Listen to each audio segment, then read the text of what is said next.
Hey everybody, welcome to Scotty's Record Shop on YouTube. Actually, this is going to be attempt number 2 at making this video.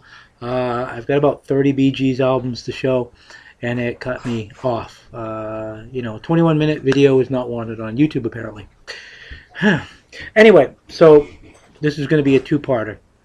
Part number 1, let's talk about the beginning of the Bee Gees. 1963 was the first single, a cute little song called Timber. Timber Went My Heart. And while in Australia, they recorded a bunch of 45s and 2 albums. The albums were the Bee Gees sing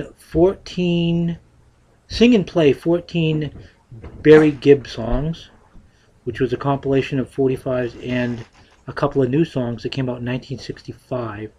And then in 1966, an album called Spicks and Specks on Spin Records was the name of the record label.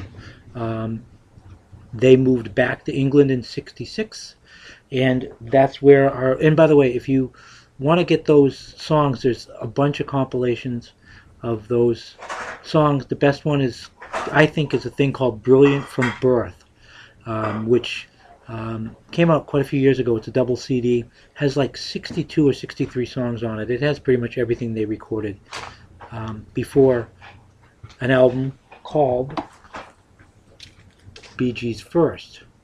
Isn't that funny? They did a bunch of stuff before this, but this is the first one that came out in America and in Europe, or in the UK anyway. A great record from them. Had at least 3 hits off of it on Atco Records. I'm going to try to go through these a little bit quicker. At this point, they were a 5-piece band. Their second album, Horizontal, 1968, a very nice record. A few more hits under their belt. At this point, Robin Gibb was writing a lot of the songs and singing them, or at least singing a lot of the hits.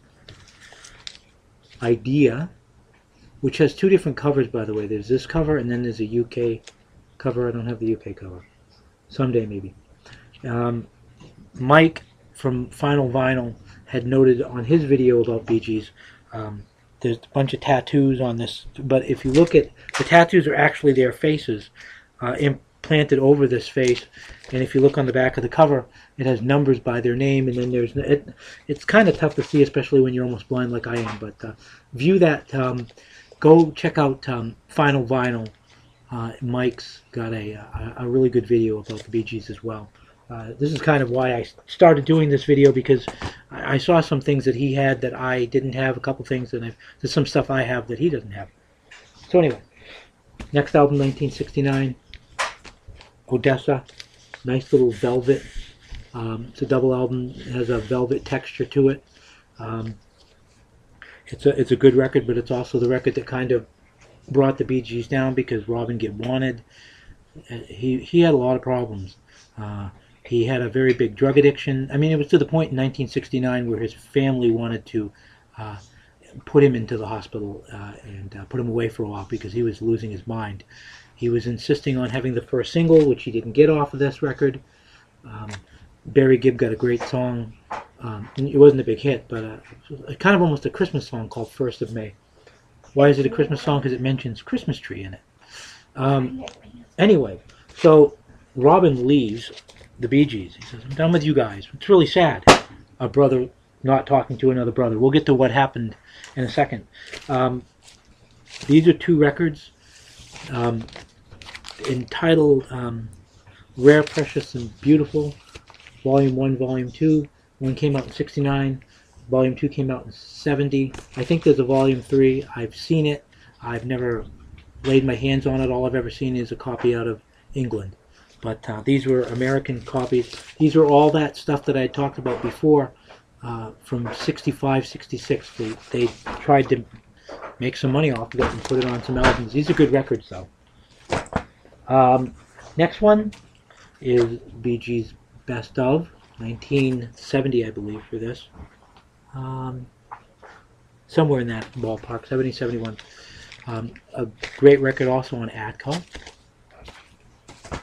This is the record that was a result of the Robin leaving. Morris and Barry made a record called Cucumber Castle.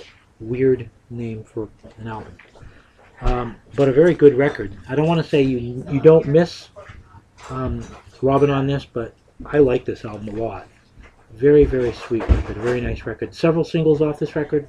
None of them went very far in the United States, which is a shame. On Atco Records as well. We'll do a couple more records here, and then we'll go to part 2. 10 Years On, which has one of my favorite Bee Gees songs on it, Lonely Days.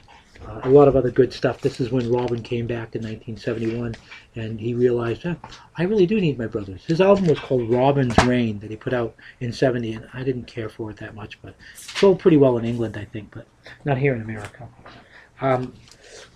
Here's one that Mike has. It's a French best of.